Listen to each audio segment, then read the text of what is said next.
Jadi sekedar informasi, umat Hindu ini menunggu satu sosok.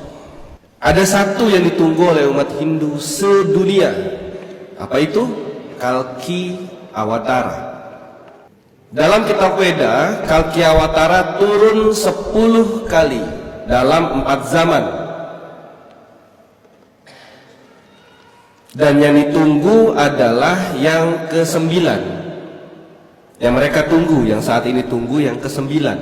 Sudah 8 kali Kalki Awatara turun ke dunia. Apa itu Kalki Awatara? Kalki Awatara itu adalah penjelmaan Tuhan, atau bahasa orang Hindu di Weda itu penjelmaan Wisnu turun ke dunia.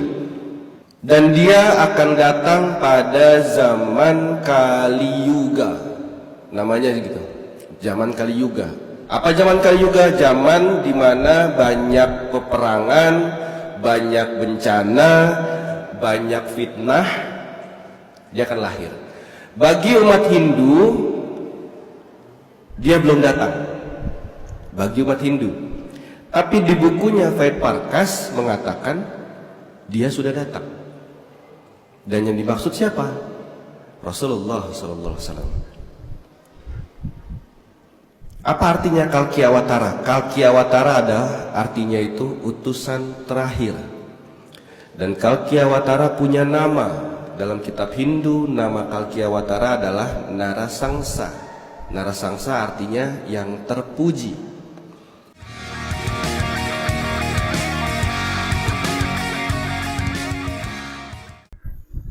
Selamat siang dan jumpa lagi dengan Pak Gid di channel 0 per 0.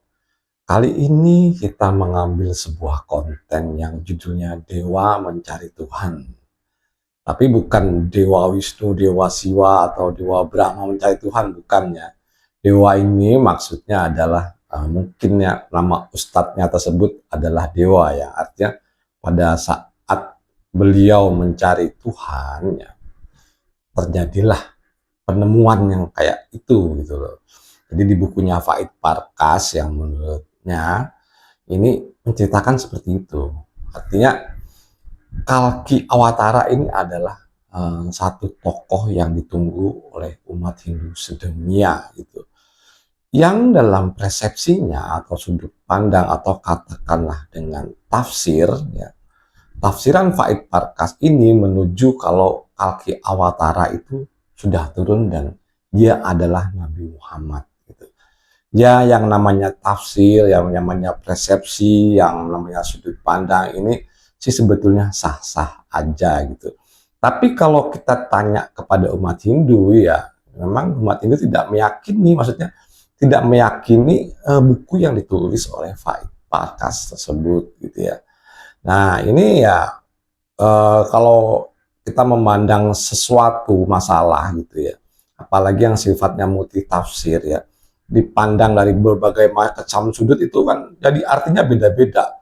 Ini kan mungkin suatu kitab gitu ya, Weda gitu, mencirikan Kalki Awatara yang ke-9 atau 10 yang ditunggu-tunggu itu cirinya A, B, C, D gitu ya. Tapi kalau dicek kita crossing ke umat Hindu ya, jelas mereka tidak mengakui kalau Muhammad adalah Kalki Awatara. Yang dimana sebelumnya ya, kalau Kalki Awatara itu yang pernah turun tuh yang dimaksud adalah penjelmaan Wisnu gitu ya. Kalau yang pernah kita tahu adalah Arjuna Sasrabahu, kemudian Rama ya di lakon Rama dan Sinta itu ya itu.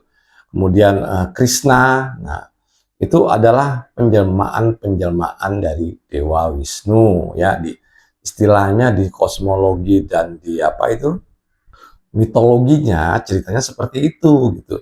Kalau Dewa Wisnu itu pernah turun ya, salah satunya itu ya Krishna, Rama, Arjuna, Sasrabahu. Nah, seperti itu teman-teman.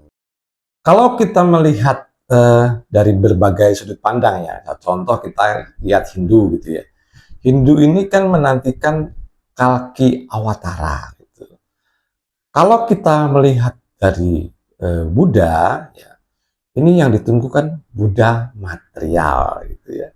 Kemudian kalau kita lihat dari Yahudi, yang ditunggu kan Sang Mesias, gitu. Kalau kita lihat dari Kristiani, yang ditunggu adalah kembalinya Yesus Kristus, gitu ya, kebangkitan Yesus Kristus. Nah, kalau kita lihat dari sisi Islam, ini ada yang namanya Imam Mahdi yang ditunggu-tunggu.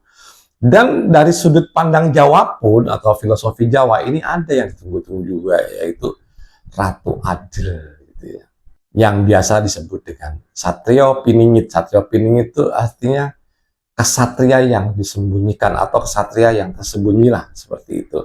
Jadi tiap-tiap mitologi ya, baik dari sana Israel ya, maksud Pak gitu, Bani Israel gitu ya, yang Yahudi tadi, kemudian India, ya, kemudian Arab gitu ya, kemudian Jawa sendiri gitu ya. Ini punya tokoh yang ditunggu-tunggu. Gitu ya. Mana yang benar ya menurut Pak Git ya? Kalau menurut teman-teman silakan ya, karena teman-teman kan pasti punya keyakinan yang berbeda. Kalau menurut Pak Git mungkin tertuju ke arah yang sama, cuman penyebutannya beda. Gitu. Dan ini pun gitu belum tentu dengan satu hal istilahnya yang berbentuk fisik gitu.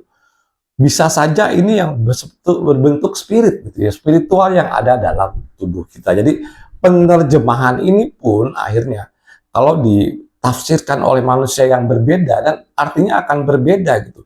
Imam Mahdi itu akan muncul dalam diri kita gitu, atau Kalki Awatara yang menegakkan keadilan, atau Yesus Kristus gitu ya, yang bangkit di dalam diri kita, dalam hati kita, sanubari kita, yang memperjuangkan keadilan. Nah, ini kan bisa saja dikonsepkan seperti itu, tidak melulu dengan fisik yang nyata yang seperti yang diceritakan dalam kitab-kitab tersebut, yang dimana kalau kitab-kitab ini juga artinya sifatnya itu mitologi, baik yang dari India, Arab maupun Jawa ya.